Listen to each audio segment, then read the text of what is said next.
What's up mga guys? Andito naman si Bisayang Dako UP Vlogs, makipaglablaban sa inyong harapan sa atubangan sa likuran. Huwag lang tatayo na magtapatalikod dahil traitor yan. Guys, andito ako sa sanctuary ng Fort Truth. Nindot daw dyan sa ano. So, sana gustuhan nyo. Tuturo ko kayo mamaya guys. Alright guys. Wow, wow, wow.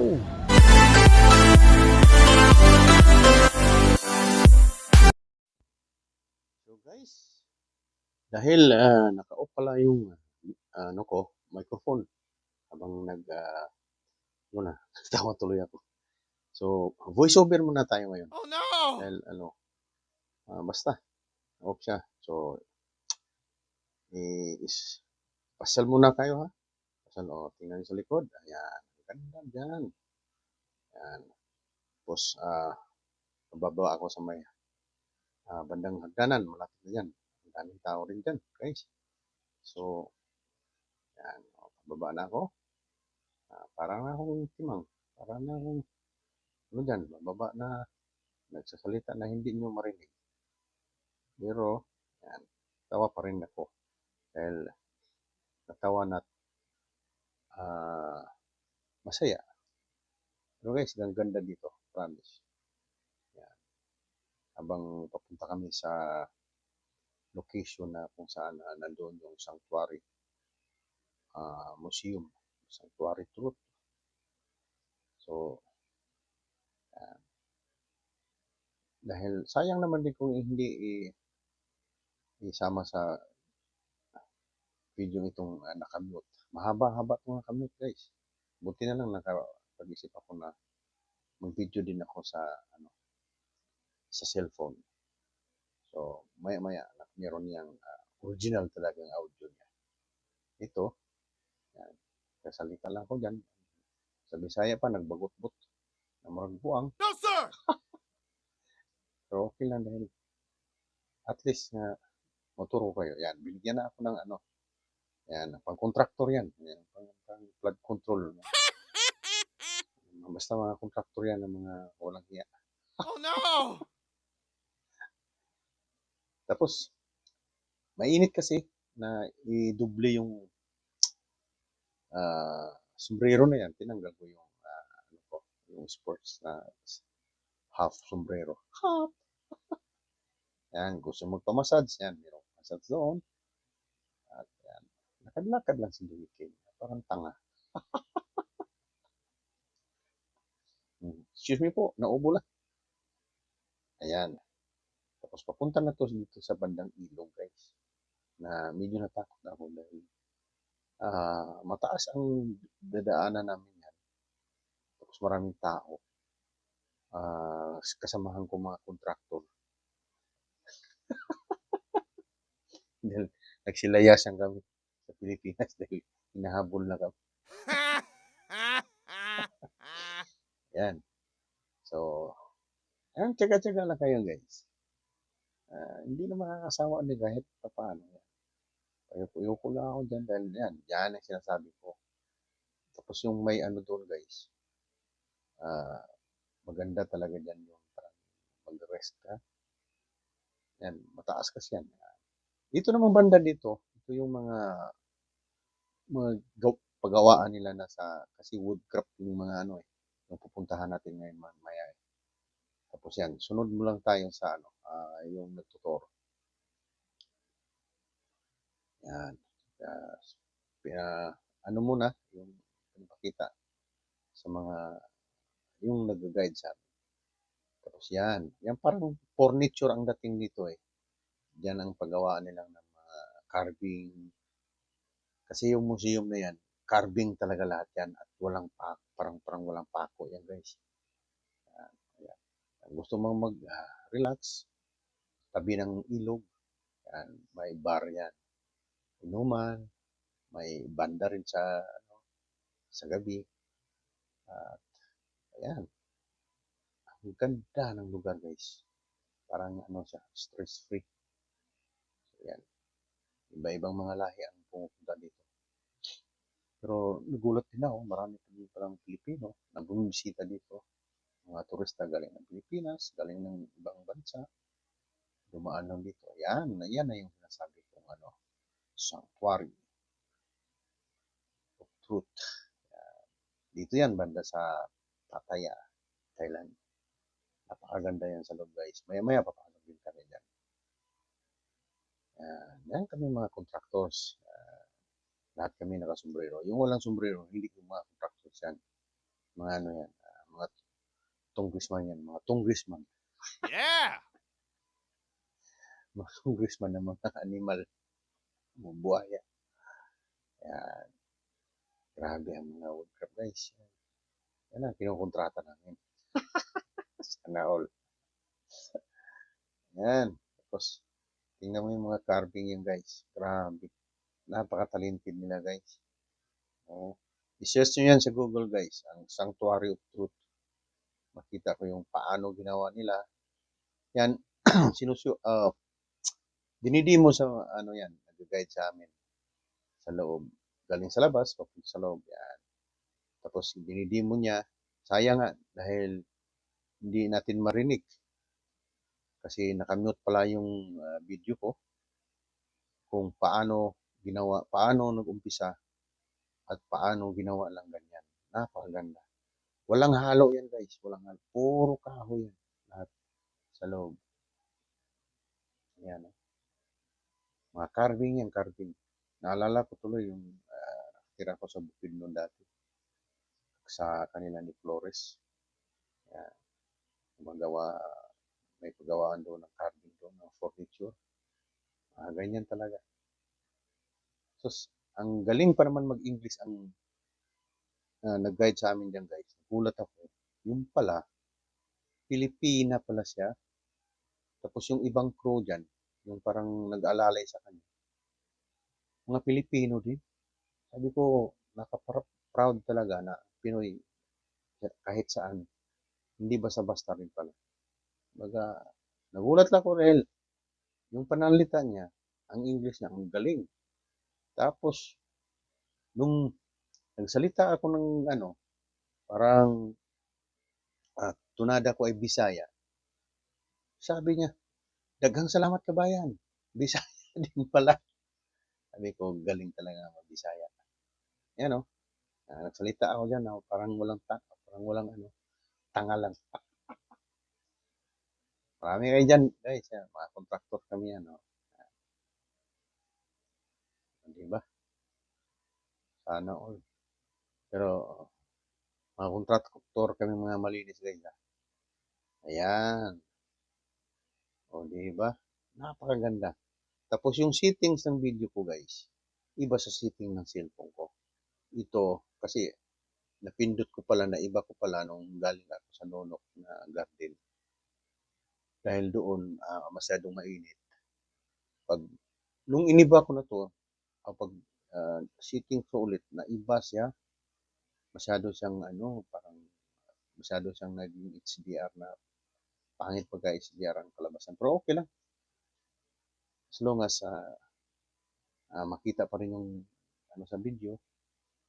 So maya-maya guys, na yan, nandiyan na yung kuha ng cellphone ko na medyo maayos din pagkakuha ng cellphone ko. Pero iba na ng panalita dahil doon na talaga sa cellphone na yan. Ito kasi, voice over lang. Tapos yan. Tingnan nyo guys, napakagandang mga carving na yan. Sana all carve. Mga ukit. Sa Tagalog pala, ukit. Kaya lang, hindi ko natanong doon sa labas kanina. Malay mo, may Pilipino din pala. Kasi habang binibidyo ko sila, nakangiti sa akin na parang ngiting aso ba na. Aso na. Asong ulo. Hindi nga, anyway guys, sa totoo lang, grabe namang hahon dito sa loob. Marami akong picture dyan. Abangan nyo na lang sa Facebook ko. Basta, abangan nyo lang. Right? So, dito naman, sa kabilang, kasi malaki kasi ito sa loob. Pinaikot, iniikot talaga kami dito sa nag-guide namin.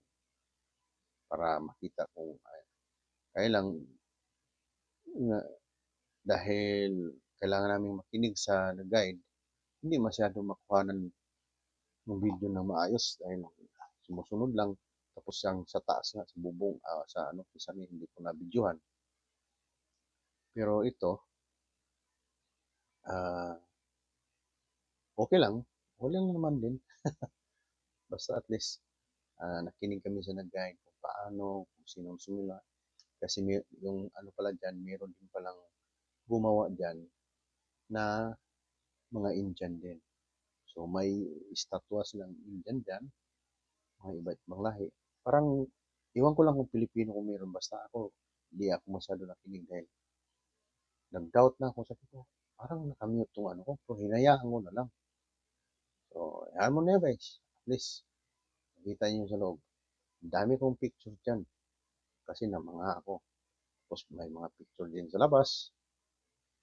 Video ako ulit sa cellphone. Yan. So, yan na lang guys. Pasensya na kayo. Basta, napakaganda. Kung gusto nyo bumisita dyan guys, sa Sanctuary of Truth sa Pattaya, Thailand. Napakaganda talaga. Promise ko yan guys. Promise. Puro kami ng mga dito.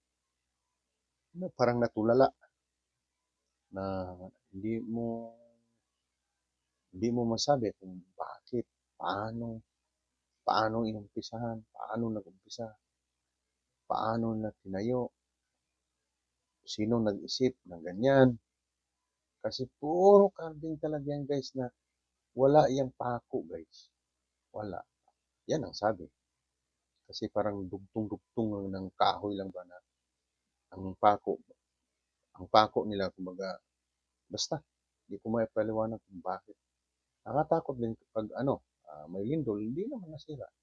Pero may sa loob may kumbaga ni-renovate yung iba. Kasi siyempre kapag luma kailangan palitan ng bago. Pero ganun pa rin ang design. Dapat ganun pa rin ang design. So, yan. Habang nagdi-demo, nagdi-discuss, tingnan nyo na. Sus, grabe.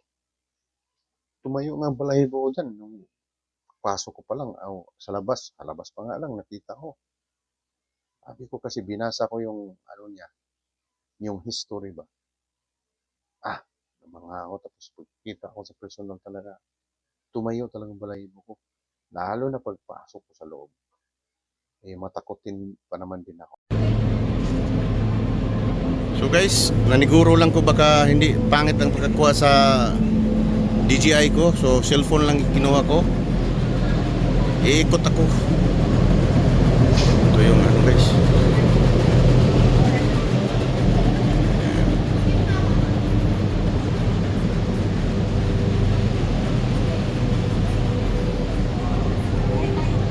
Yung pala magaling mag-English yung tour guide, Pilipina pala.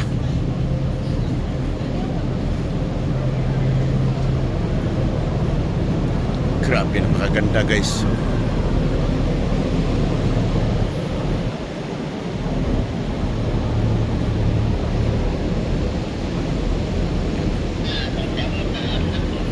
So, dagat ang grabe. Tingnan nyo sa taas ayan. So, ikot na naman dito to.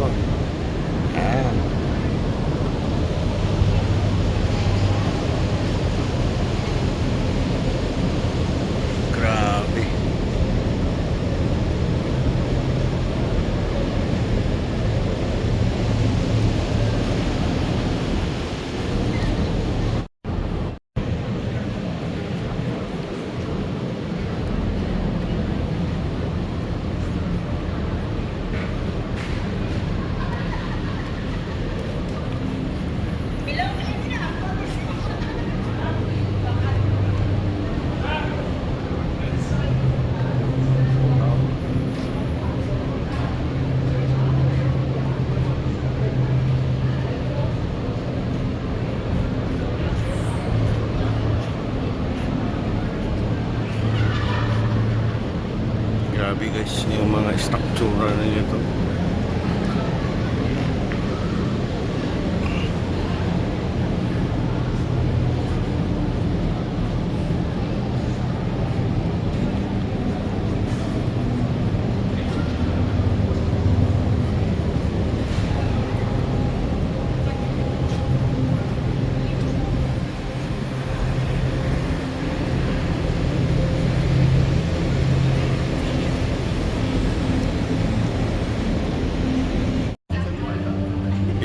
mga Indian daw nga ano guys, Sunday sana. Tapos ang ano dito, ang napakaganda lang dito guys, dagat yung sa kabila. Ayan o. Ayan, ano pa siya oh.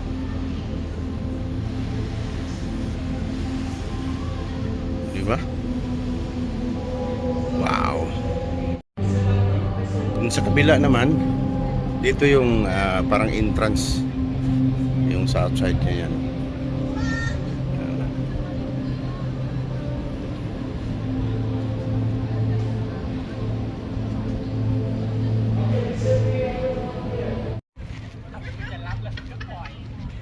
Kanindot guys oh. Sus.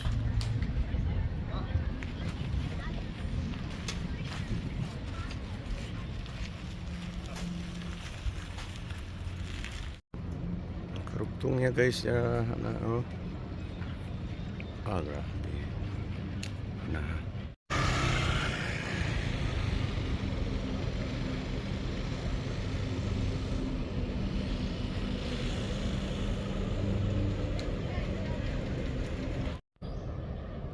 Dito naman to sa bandang likod guys. Ito naman yung likuran niya oh. Tapos kung may show dito pala, dito yung makaupo yung mga audience. Ano, may sa ilalim. Ito yung mga palibot niya. Ayan. Dagat yan sa kabila.